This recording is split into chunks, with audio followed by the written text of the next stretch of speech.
ஆச்சரியப்படுத்தும் இந்தியர்கள். ரூபாய் 193 கோடி தங்கம். இந்தியர்கள் தங்கள் வீடுகளில் ரூபாய் 193 லட்சம் கோடி மதிப்புக்கு தங்க நகைகளை வைத்திருப்பதாக தகவல் வெளியாகி உள்ளது.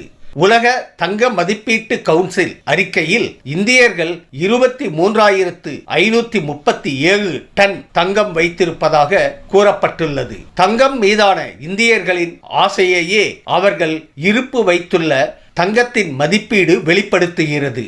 உலக தங்க மதிப்பீடு கவுன்சில் அறிக்கையில் மத்திய அரசிடம் 854 டன் இருப்பதாக கூறப்பட்டுள்ளது. அதாவது மத்திய அரசிடம் இருப்பதை விட மக்களிடம் 3 மடங்குக்கும் மேல் தங்கம் அதிகம் இருப்பதாக குறிப்பிடப்பட்டுள்ளது.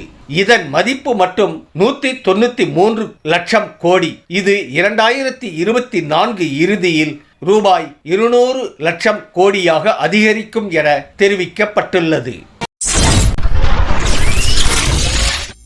இந்தியாவிலேயே தமிழகத்தை சேர்ந்த பிரபலம்தான் இரண்டாவதாக அதிக வருமான வரி கட்டுகிறார். த.வே.க. தலைவரும் நடிகருமான விஜய் தான் அவர்.